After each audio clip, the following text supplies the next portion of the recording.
নমস্কার, আমি ডক্টর সুলতান খান, আয়ুর্বেদ চার্য। আজকে একটা টপিক নিয়েছি, সেটা হচ্ছে কিডনি স্টোন, যেটা আমরা আমাদের টার্মে আমরা বলি নেফ্রোলিথিয়াসিস বা ইউরোলিথিয়াসিস আমরা বলি, রেনাল ক্যালকুলিও আমরা বলি। এই প্রবলেমটা আমরা দেখি অনেক ডে টু ডে লাইফে আমরা প্র্যাকটিসে আমরা প্রচুর পাচ্ছি। কারণ একটা হচ্ছে আমাদের লাইফস্টাইল, কেন আমরা যখন দেখি আমরা যে প্রচুর লোক রয়েছে যারা কিন্তু ওয়াটার ইনটেক প্রচুর কম করে। ডিহাইড্রেশনের জন্য আমরা দেখি যে আমাদের আ কেন স্টোন যেটা রয়েছে এটা মিনারেল আর সল্ট দিয়ে তৈরি হয়। তো ক্রিস্টাল অক্সাইড আমরা বলতে পারি, সেটা একটা জায়গায় গিয়ে আমাদের স্টাক হয়ে যাচ্ছে কিডনিতে। কারণ কি আমাদের শরীর থেকে আমাদের যে কিডনি যেটা হচ্ছে এটা একটা ফিল্টার জায়গা। মানে আমাদের ফিল্টারে কাজ করে। আমাদের শরীর থেকে এক্সেস ফ্লুইড আমাদের ইউরিনের মারফতে বেরিয়ে যায়। তো আমাদের শরীরে যখন ডিহাইড্রেশন হয় বা বা কিছু আমরা এমন মেডিসিন ইউজ করছি আমরা, যেখানে কিন্তু সল্ট যার মাত্রা বেশি থাকে বা ক্যালসিয়ামের মাত্রা বেশি থাকে, সেটা গিয়ে আল্টিমেটলি আমাদের কিডনিতে ডিপোজিট হতে আরম্ভ করে। আমরা অনেক সময় দেখেছি ইউরিক অ্যাসিড আমাদের শরীরে যখন বারবার বেড়ে যায়, তো আল্টিমেটলি সেটাও কিন্তু একটা কারণ হতে পারে যে আমাদের কিডনিতে গিয়ে ডিপোজিট হচ্ছে মেটেরিয়ালগুলো, আল্টিমেটলি সেখানে কিডনি স্টোন ফর্ম করছে। তো অনেক সময় আমরা দেখি যে আমাদের প্রচুর বডি ওয়েট রয়েছে, ওবেসিটি রয়েছে আমাদের, তখনও কিন্তু আমরা এই সমস্যা দেখতে পারি।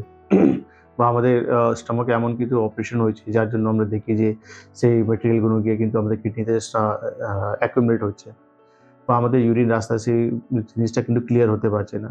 তো আল্টিমেটলি আমরা দেখি কিছু না কিছু কারণের জন্য আমরা খুব কমনলি এই কিডনি স্টোন এক সমস্যা থেকে আমরা ফেস করি।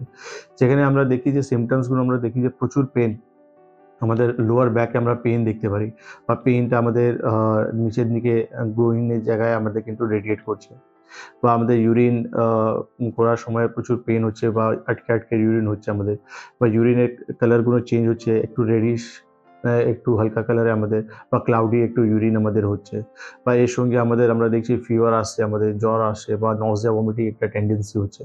তখন আমরা ফাইনালি একটা ইউএসজি রিপোর্ট যখন আমরা করি, তখন আমরা দেখতে পারি যে আমাদের কিডনিতে কোনো না কোনো জায়গায় একটা কিডনি স্টোন ফর্ম হয়ে গেছে।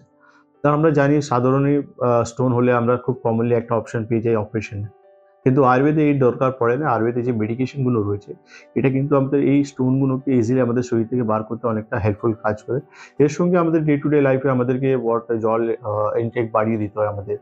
এর সঙ্গে আমাদের অনেক কিছু এমন খাবার আছে যেটা খেলে কিন্তু কিডনি স্টোন আমাদের ইউরিন রাস্তায় পাস করতে অনেকটা হেল্পফুল কাজ করে। যেটা আমাদের আয়ুর্বেদে নিদান পরিবর্জন বলা হয়েছে, যে আমাদেরকে জানতে হবে যে কি খান-পান বা কি ধরনের লাইফস্টাইল লিড করলে আমরা তাড়াতাড়ি রোগ থেকে রিকভার করতে পারি। সঙ্গে প্যারালালি আয়ুর্বেদিক মেডিকেশন। এটা যখন আমরা কম্প্যাক্ট করে যখনই আমরা কাজ করি, তখন কিডনি স্টোন থেকে আমরা খুব তাড়াতাড়ি ইমপ্রুভমেন্ট পেয়ে যাই। এটা কিন্তু আমরা রিপোর্ট বেসিস ট্রিটমেন্ট আমরা দেখতে পারি। কেন যখন আপনি রিপোর্টে আমরা করব, তখন আমরা অবশ্যই একটা মেজারমেন্ট পেয়ে যাবো, একটা স্টোন হয়েছে, পজিশন জেনে যাবো আমরা। আর আফটার 3 মান্থস বা 6 মান্থ আমরা ইউএসজি করে আবার চেক করে নিতে পারি। সেখানে আমরা কিন্তু আবার ক্লিয়ার হয়ে যাবো যে আমার শরীরে আমার কিডনিতে কিন্তু কোনো ধরনের স্টোন নেই। তো এটা আপনাদের জন্য কিন্তু অনেক হেল্পফুল হতে পারে।